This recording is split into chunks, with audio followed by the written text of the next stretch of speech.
Okay, so welcome to Vet Med, and I'm going to be going over today all the requirements for our class and what we're going to be covering and all the extra stuff that goes along with our class, including the vet clinic, your certification, and whatnot. These are the best contacts for me. Number one, email, because I'm usually on the go. I'm not always in this room. I travel between here and the ag hall and in my office because EMTs come in here during 7th period. So the best way to catch me is email if your parents are needing to get me during the day. If not, through the Remind app, you can send an individual message to me. That works great too.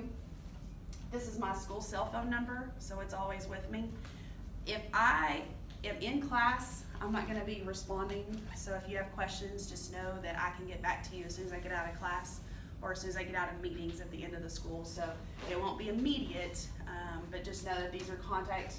The last resort, if you haven't been able to get a hold of me and you really need to get me pretty quick, contact the school, and my extension is 5959. But again, I'm between different classrooms, so sometimes that's hard for them to track me down as well. Okay. The other necessity that you need to have in order to get updated information on this class is the Remind 101 app. So you need to text to the number 81010, and in the message body, since you guys are 5th period, you're going to do @VetMed5. So parents, if you want to also put in that, you'll know when we're going to the ag barn for class, when they have tests coming up, or if there's a lab and they need to make sure to wear old clothes. So for 5th period, which is this period, it's @VetMed5. 4th period is @VetVMA5. And for my 6th period classes, Vet Tech 2. So please only sign up for the class that you're in so that you don't get confused on what you're supposed to be bringing to class for that particular level of class.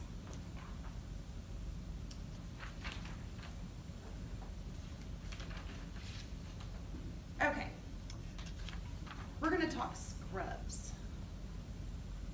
Okay, so scrubs for this class, for the level 1 class, we have navy blue scrubs. So this is what they look like.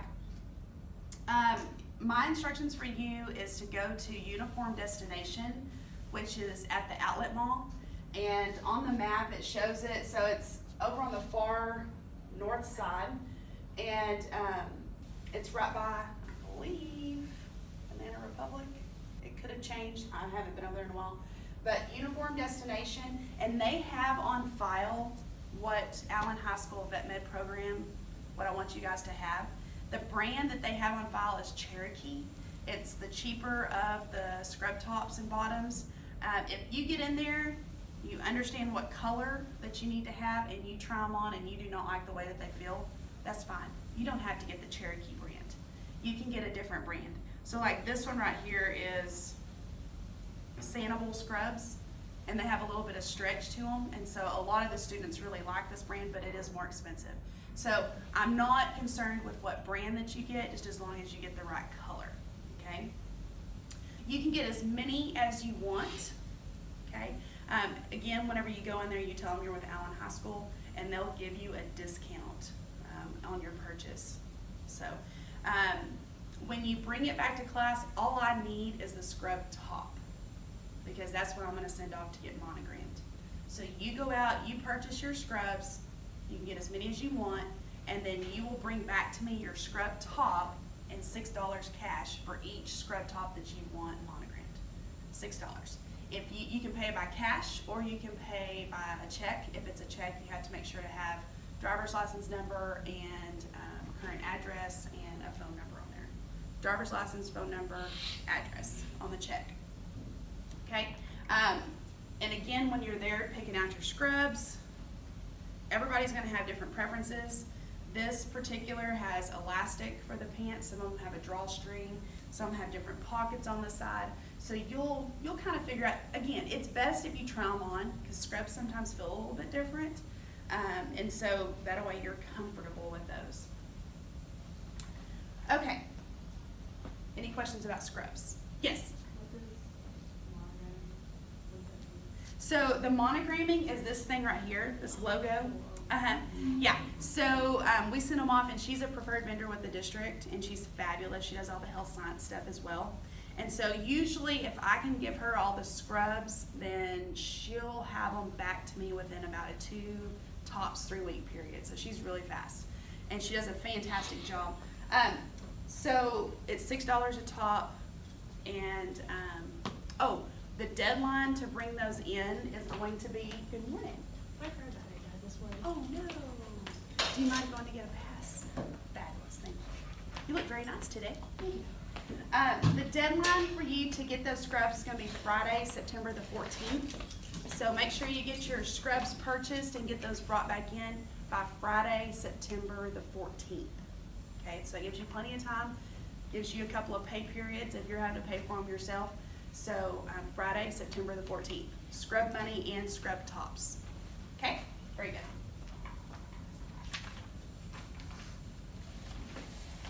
Okay, so now I'm going to talk to you about all the lovely forms that we have. So the first one I'm going to talk about is our lab safety contract. And this is just a general lab safety. It's probably one that you've seen since junior high. This is just general lab stuff, like what to wear, safety stuff, in addition to our normal classroom rules. So this is a form that I want you to read over, and then this is going to have a signature that I want you to have for both yourself and your parents. So I need that brought in. So that's form number 1, just a simple lab safety contract. There are 2 of our field trip forms that I'm going to want you to fill out and bring in. This one is saying that my student has permission to drive to an off-campus activity, because for this class we will have labs that we go to the Ag Barn, which is in Lucas, so you do have some travel there. So this is saying that I may drive my own car or I may ride with a fellow classmate. Now I say that because and you can specify on there who you can ride with. So if your parents have a specific friend in this class and they say you can only ride with them, make sure to specify that. If they really don't care who you ride with, then put any, okay? I do have an Allen ISD ag truck that for the most part is available every time that we go to the barn. So if you need to ride with me, you can do that, okay? But there are those situations where I may not have a truck, and so I need to make sure that you have a backup plan, or that you can contact your parents to get you out to the ag barn for that particular class. Because I cannot haul you in my personal vehicle, so it'd have to be an AISD vehicle. Okay, so that's form 1, or for the travel, and this is saying that you may drive.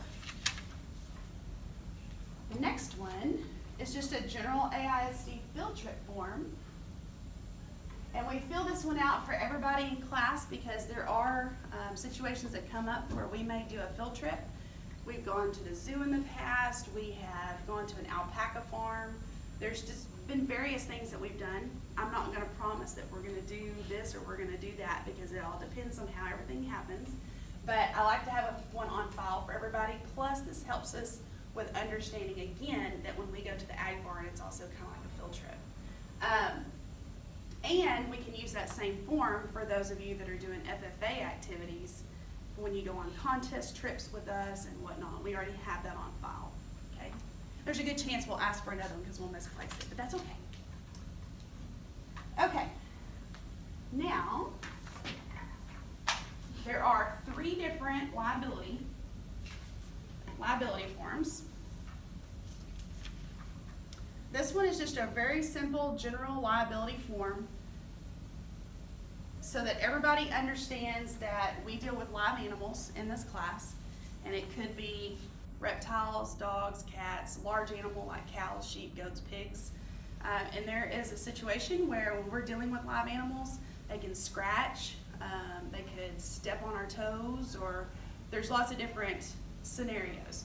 I'm going to set you up for the most successful that you can be in class by talking extensively about safety, but there's always that situation because it is a live animal. So I just want you and your parents to be aware that you are dealing with live animals and there is the potential that you could get injured, okay? So you are interacting with live animals as well as chemicals and things like that when we're doing the flea baths or or various things like that. If you have any type of allergies, please let me know. If you're allergic to cats, rabbits, I've had kids allergic to guinea pigs, or if you're sensitive to any type of cleaning agents, okay? Because we do stuff with the autoclaves, which is just going to be high-powered steam, but we also have bleach that we're wiping down counters and things like that. Okay, the next one is a little bit more extensive. It's a participation agreement, again stating that you understand that you are going to be participating in various activities, both at school and at the vet clinic. So the first blank right here, it says, I, and then it'll be the parent's name, recognize in appreciation of the dangers and risks inherent in such activities, blah, blah, blah, blah, blah. You would put Allen High School in the first blank because that's your first level of learning. And this one right here would be for the vet clinic. So you'd put the name of the vet clinic that you're gonna be at.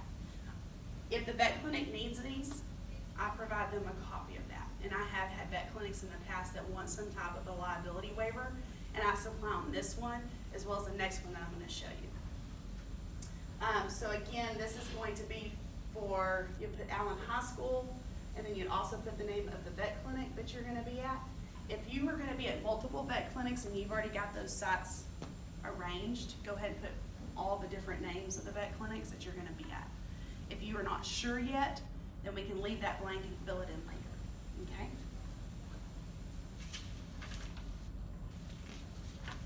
Okay, so this one right here, I actually was given this by one of the vets at Texas A&M for their enrichment camp, and he said that this was a clause or a form that most of the vets that work with them at their enrichment camps at A&M, they like this, and we've had some vets in Allen that when given a copy of this, they really like it. If you are a paid employee at a vet clinic, and some of you will be fortunate enough to get a position where you are paid, you're probably going to be covered under their insurance, their liability insurance. But if you were just shadowing, where you're there basically as just a volunteer and you're observing, you may not necessarily be covered under their liability. And so this is a waiver for them saying that you standing there in the vet clinic, that if there is something that happens, you're not going to hold them liable for whatever that might be. Because again, we have to remember, you're dealing with live animals and whatnot. So a lot of this stuff we can't predict, okay? So again, right up here, you would put the name of the clinic that you're shadowing at, and then this right here, you'd put right in here in this, like if you're working in that position, you would put that you're working, that you're being paid, or that you're shadowing. And then right here, you'd put the name of the clinic in that second line.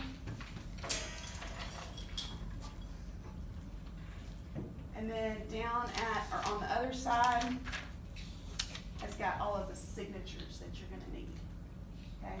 So I need student signature, parent signature, and again, I will provide a copy of these to the clinics if they desire.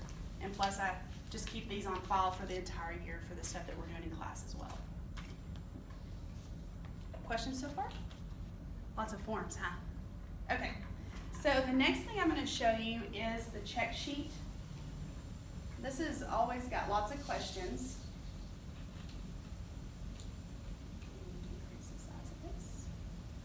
Okay, so the big part of this class is that you are going to have the ability to earn a certification, a state certification through Texas Veterinary Medical Association.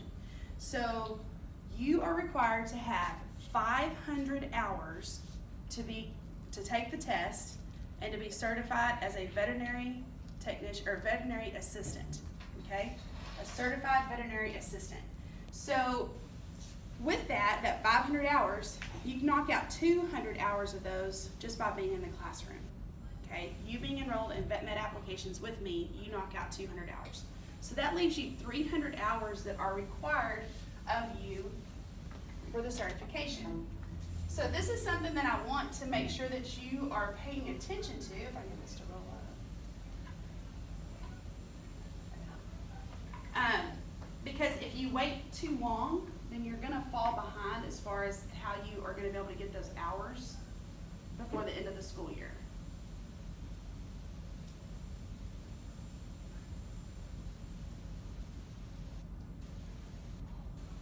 Does the hours include the holiday breaks? Yes.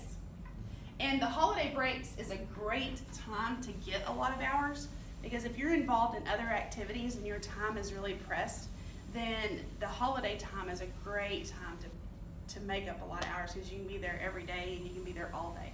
It's also a good time for you to see some really cool stuff, because most of the time they do surgeries in the morning.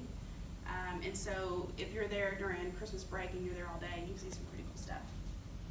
So, this right here is the part where the vet will be signing this.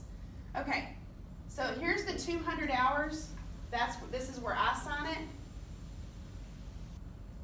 This test has increased in the amount that it costs. It now costs $135, so it's gone up $10. We have the option of either testing online or they send us a paper copy. So those are two different options. We did the online last year, and the great thing about it is we knew the results right then, as soon as we hit submit, which was awesome. We didn't have to wait a couple of weeks or even a month to get the results. So make sure that you start saving your money for that. I will be setting a deadline for you to bring that money in. It'll be second semester, so start saving that money now, because that's a lot of money. Okay, so here's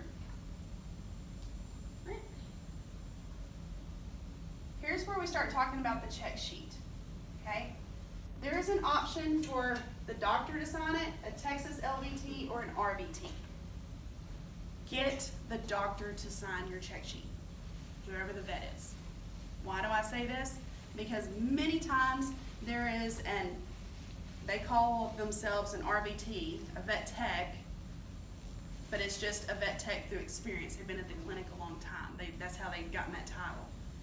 In order to sign this and to sign off on your check sheet, they have to be current RVT, have taken 2 years associate's degree at a college. They are licensed through the state. Okay, so we have run into this in the past where an RVT has signed their check sheet. We send it off to Austin. They check every single one. They call. They check licenses. And it never fails. Someone that's had an RVT or an LVT sign their check sheet, they get sent back. And so that kid's already paid their $135. They've done the 300 hours of observation, and then now they're stuck. It's the end of the school year, and they're not going to be able to get certified. Fortunate enough, we have awesome vets that are in our community. We tell them what's going on. They're like, "Oh yeah, I saw that kid all the time. Yeah, yeah, that's fine. I'll sign off." And so everything's good. But there's also been times where they say, "Well, I didn't have full control. I didn't see that kid every single time they were with so-and-so, and so I don't feel comfortable signing off on that check sheet." Okay? So make sure, just go ahead and whenever you're going into those clinics and you're making that relationship, go ahead and talk to them about the doctor actually signing your check sheet. Okay? That way you don't ever have to worry about, because there's not going to be someone calling themselves a doctor of veterinary medicine without actually being one, because they get in big trouble for that. Okay? Right here is where it says that you have to have 300 hours with them. Now the crazy thing is they have to sign that paper twice. Okay, so it's saying that they've gone over the skills check sheet with you, as well as actually observed you doing things, or you have described it to them. Okay, and then starting on page 4 and going through to page 6, I believe, or 7. These are all of the competencies that Texas Veterinary Medical Association wants you to know before you are able to test. Okay, so you either have to, or the doctor either has to have checked that you performed that task or that you have described that task. So the great thing is that, let's say that you're at Dr. Kaufman's office and you're doing, you're shadowing. Well, he's a small animal doctor. So there's stuff on here talking about how to halter a horse, how to safely take them in and out of a stall or whatnot. Well, you're not gonna be able to actually do that in front of him so that he can see how you've done that, but you can describe it. And those are skills that I'm gonna be teaching you at the barn, at the ag barn, okay? So you can describe them or perform them. There are ones on here that talk about x-rays. You can't do those until you're 18 years of age, so you're gonna have to describe how to do that, okay? So make sure that you look over that list. You can keep a copy at the clinic. A lot of kiddos do that. Trust me, I've had them turned into me with blood on them. I've had them turned into me with Dr. Pepper stains all over them because they've left them at the clinic and they've been sat on the counter and something happens. TVMA will take them. It's okay. It is all right. Or I can print you another copy. It's super easy to do, okay? So you will be getting those from me, and again, you can either keep them with you or you can leave them at the clinics. That is something that you need to work out with them. So my recommendation for the hours, because you have to have 300 hours at a clinic, you need to start as soon as possible. Okay, you need to get those locations secured. Remember that you guys are competing against another class period of students plus level 2 students. And so there's a lot of you that are needing jobs or a shadow position. And so you need to make sure that you're not waiting to the last minute. So what is the difference between a paid position and a shadow position? It's just what it sounds. Paid, you're gonna get a paycheck. Shadow, you're not. So can you have both?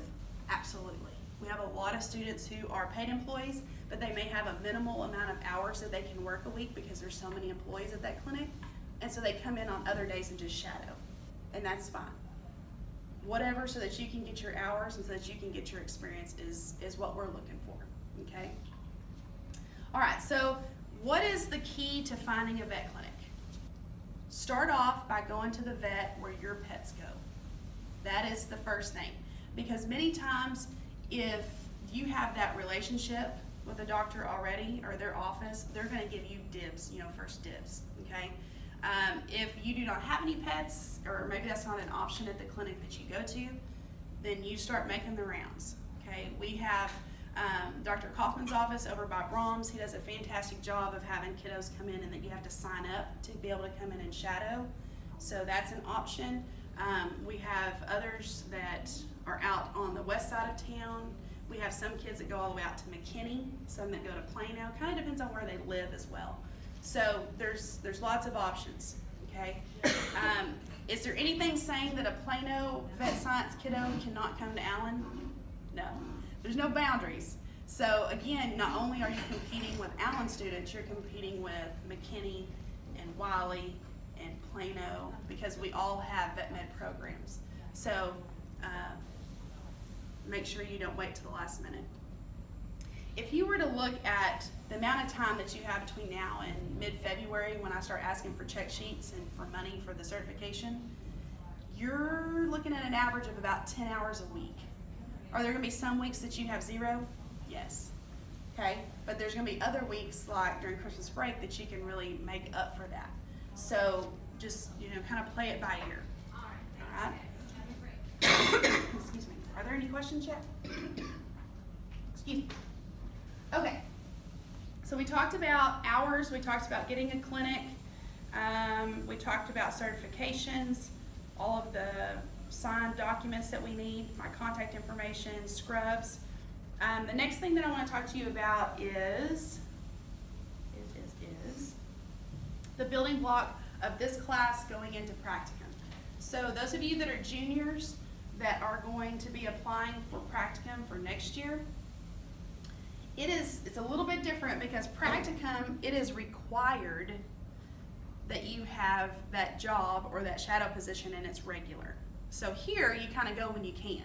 Or if you work at Sonic and you also shadow, that's perfectly fine. But next year as a senior, practicum, you come to class during 6th period, and at 1 o'clock when you get out of school or at the end of 6th period, you go to work. So you go to work during the middle of the school day. And so that's a little bit different, and again, that can either be paid or unpaid, but I would probably want to be paid for that, as many hours as you're going to be putting in, right? So that looks a little bit different. And then also next year as a senior, you can take advanced animal science with me, and that counts as your 4th year science. So that's always a bonus. And I have lots of kiddos that do both classes. So they take the practicum to complete their coursework for this pathway, and then they also take the advanced animal science and get the 4th year science. So make sure to keep that in mind when you're doing your schedules. Okay, I want to just go over briefly with you some of the units that we're going to be covering in this class for this year. I'll wait for my document camera to come back up. So we have 11 to 12 units that we cover over the course of this school year, and I use many different varieties of curriculum. I use online curriculum. I've just recently purchased a textbook that we're going to be using for this class. So this will be the textbook that we use for our class this year, our online stuff, and we will be uploading all that to Canvas. But since this is a new curriculum, it's going to be an ongoing thing throughout the year for me to get all that on Canvas. I tend to not stay with one way to teach the whole way, because all of us are different types of learners, and our class is really hands-on too. So, you know, we'll learn the basics of whatever task that we're doing, and then we'll jump right into hands-on how to apply it. So not all of our labs will be at the Ag Barn. Okay, so a lot of our labs are in this classroom, if it's fecal floats or whatever it might be. So we start off by talking about careers, ethics to keep you and the vets safe and covered under insurance issues and things like that while you're at the clinics. We learn terminology throughout the entire year, so I don't do one whole unit on terminology. Animal policies, lots of safety. Anatomy and physiology, I tend to put that in the spring because that's when we do our dissections. Nutrition and feeding. We do breed identification, and we review back over the dogs and cats and the exotic animals that we learned in small animal management, as well as the stuff that you learned in livestock production, because we go back over all the livestock species. I'll give you hints on how to remember those certain things. And with all of these different units that we're learning in this class, it also gives you the upper hand at one of the contests that we do in FFA. It's called the Vet Science Contest, and it's a phenomenal contest. It's a lot of fun. We do a lot of traveling, going to college campuses, competing, and you get to test that knowledge that you're learning in the class, which is fantastic. Pathology, learning about different parasites and what they do to the body. Pharmacology, learning how to do prescriptions and how to do lots of conversions. Various hospital procedures, radiology, and then customer relations, resume writing. We actually put that at the very beginning, so we're going to be looking at what is your pathway to college, what are your goals. We're going to do that the very first thing, and so that we can set up what kind of career that you're wanting to do, because all of us may want to be a vet. Some of us may want to do dog grooming, some of us may want to be in the laboratories, and so we're going to kind of explore that and see what college options that you're going to need to do that, so that you can set your pathway now and kind of set you up some goals for high school and then as you enter into college. Okay, so now let's talk about SAEs and the grading for our SAEs. So an SAE, an example of that would be your position at the clinic shadowing, or a paid position. It could be that you work at Sonic, okay? That's a placement. It could be that you have a horse, that you raise a horse, or you have a pig, or you have a sheep, or you have a dog or cat at home that you're taking care of. So there's different categories, which that's going to be our lesson for today, is understanding what those 4 main categories are for SAEs. Everybody in here has to have an SAE, supervised agricultural experience. It's part of our curriculum, it's part of our TEKS, part of the requirements for this class. Most of you are well aware of what that is because you've been in ag for several years now, and so you know. Our online record keeping system that we use is theaet.com, and we do online record keeping. I count the amount of hours that you have to have for various activities and for your class participation with the vet clinics, and that you're graded on. Okay, so you have to have so many in a grading period. SAE hours count as 35% of your grades, so you have to do them. There's no not doing it. And again, I can check those hours at any time. You can put those in on a mobile app, so it's really easy. You can snap a picture of your your pay stub from work, and then you can put those hours in later. So there's lots of different ways that you can update those hours. So SAEs, very important, have to have those, okay? Any questions so far? Good. Okay, and then the last thing I want to cover for our video, and so that everybody is well informed, is our FFA program. So FFA is also a part of what we teach in this class because it's part of our TEKS, and we want our students to have an extension of our classroom, apply what they learn in the classroom to an organization outside the classroom. FFA is not considered a club. We are a student-led organization. We're recognized nationally as the largest student-led organization, and we compete. Allen FFA competes on all levels. So beyond the walls of Allen High School, we go all the way to the national level. So we are very competitive. We participate on all levels, and we want our students to be a major part of that. And so we have FFA meetings, we have livestock shows, we have volunteer opportunities for our community, we have just all kinds of things that our students can do. Our contest teams in the fall and in the spring. And so if you have no desire to raise an animal, that's okay.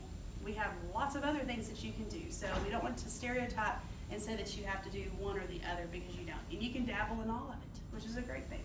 So ways to understand or ways to know what's going on are Remind app.